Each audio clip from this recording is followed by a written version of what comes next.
Rezeki biadillah ikhwas sekalian. Rezeki biadillah. Allah bukakan rezeki.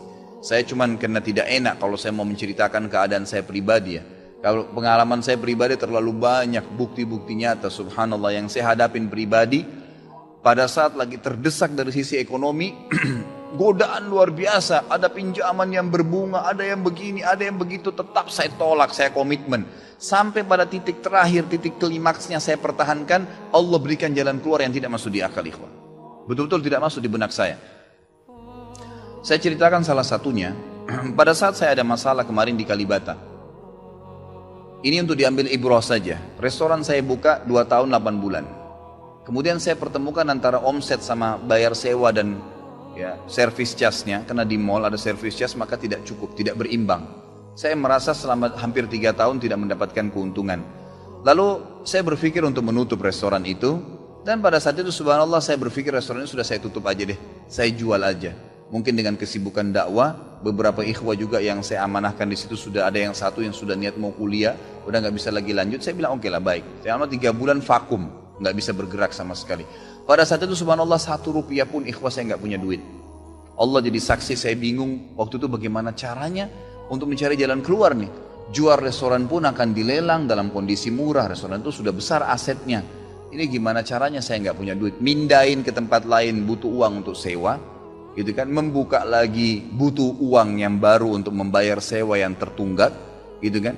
Tidak dibongkar juga akan dibongkar paksa. Ini kalau ada waktu tentu, sampai waktu tentu, kalau tidak ini akan dibongkar paksa. Subhanallah, godaan luar biasa. Ada yang masuk, saya tidak tahu dari mana, SMS masuk ke HP saya, pinjaman dengan bunga yang ringan, 250 juta sampai 750 juta. Terus dari banyak perbankan saya nggak tahu tiba-tiba masuk. Saya tidak pernah iyakan, selalu. Gitu kan. Saya cuma berusaha ikhtiar, berdoa sama Allah, tawarin kepada orang kalau ada yang mau punya saham dengan saya. Subhanallah, pas titik klimaks 3 bulan kemarin, 3 bulan tutup ya sementara, dan saya sudah berpikir mau jual pun sempat saya tawarkan, belum ada yang beli. Saya tiap hari saja berdoa.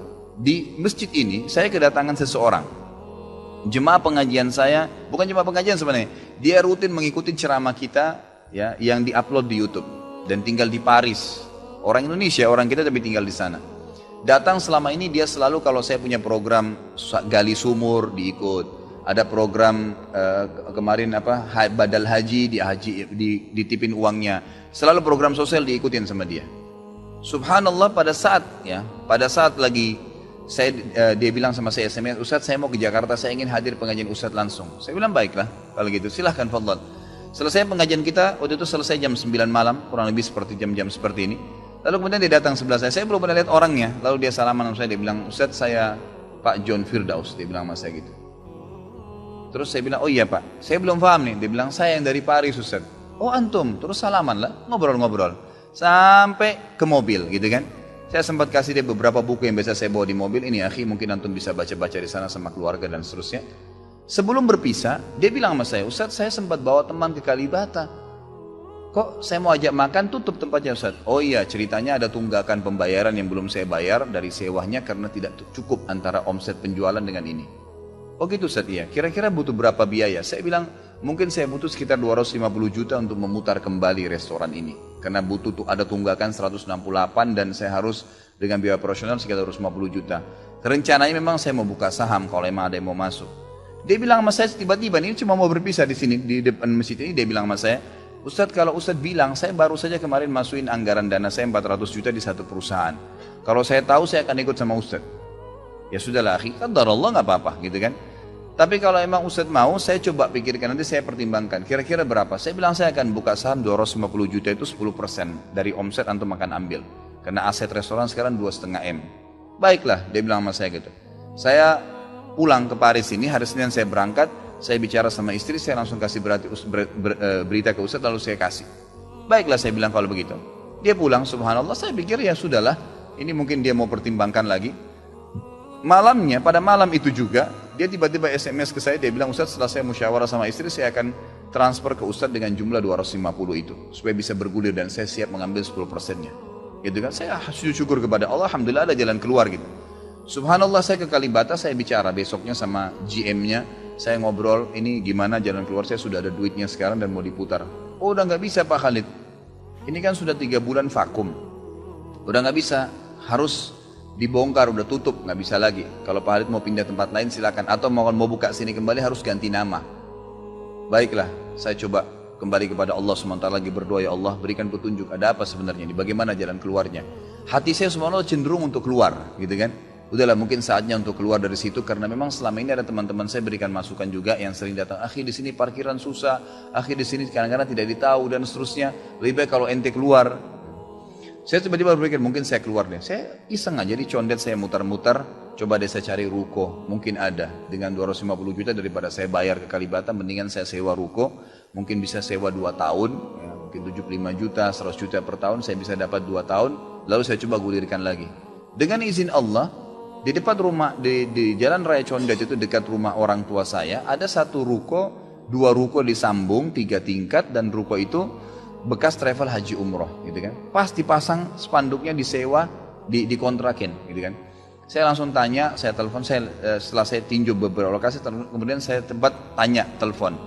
Dia bilang boleh, silakan Bapak lihat. Saya lihat ke dalam, cocok, alhamdulillah 3 lantai itu. Kemudian saya tanya sewanya, ternyata dananya juga mencukupin, gitu kan, dananya mencukupin. Lalu kemudian saya mulailah ya proses, saya bayar sewanya, kemudian saya juga proses pemindahan, dan insya Allah dalam waktu dekat akan dibuka. Tapi saya melihat dari pelajaran sini ikhwah, bahwasanya jalan keluar dari Allah itu ribuan, jutaan jalan keluarnya. Sabarin aja, nikmatin prosesnya. Setiap penawaran haram, tolak, jangan pernah mau. Dengan izin Allah akan ada jalan keluar. Tidak ada. Kata Nabi SAW, man taraka syai'an lillah abdalahu khairan min. Gitu kan? Jadi tidak ada sama sekali. Subhanallah, pada saat itu saya harus bayar sewa 225 juta. Uang sisa 250 juta pada saat itu. Terus kemudian saya sempat telepon ke akh itu lagi, ya, Pak John, semoga Allah jaga beliau.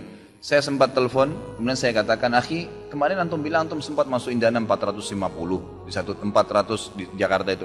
Bagaimana kalau antum tarik uang itu, kalau masih bisa, kita gabungin aja. Saham kan per 250 juta itu ada 10%. Antum ambil aja 30% dari semua total omset penjualan nanti. Tidak usah dengan 750, dengan 650 saja. Gitu kan? Dia bilang kalau itu sudah nggak bisa Ustaz. Tapi memang coba saya pertimbangkan deh. Saya akan coba hubungin teman-teman di Paris ini yang sudah biasa, yang kenal antum. Gitu kan? Kalau yang kenal antum mungkin mereka bisa. Baiklah, fadhal. Subhanallah, besok dia SMS lagi ke saya. Ustaz, saya sudah musyawarah dengan istri, ternyata saya punya dana cukup. 650, kami yang pegang semua saham itu. Ditransfer uang semua ke saya. Yang tadinya saya dari 1 rupiah tidak pegang duit, masuk uang 650 juta ikhwah, tidak masuk di akal. Sesuatu yang tidak masuk. Orang ini saya nggak kenal, nggak pernah ketemu, sekali ketemu di sini, dan sekarang sudah kembali ke Paris. Setiap kali saya bilang akadnya saya akan kirim, baru tadi saya kirim akadnya. Sudah nggak apa-apa Ustaz, saya percaya. Akhi, ini bisnis loh, bisa untung rugi. Sudah paham Ustaz. Orang lain aja banyak bisnis dia rugiin saya nggak takut, apalagi sama Ustaz. Sudah silakan, alhamdulillah. Saya melihat Allah berikan jalan keluar yang sangat dimudahkan. Yang penting nikmatin prosesnya dan yakin kepada Allah SWT. Jangan takut, jangan takut. Dan ada banyak kisah seperti dalam hidup saya yang saya mungkin sebagian tidak diceritakan gitu kan. Cuma ini tadi saya buka supaya memang bisa ada pengalaman. Karena rata-rata sini karena hanya masalah kekhawatiran saja. Kekhawatiran rezeki yang insya Allah tidak akan ada masalah dalam kehidupan kita. Alhamdulillah.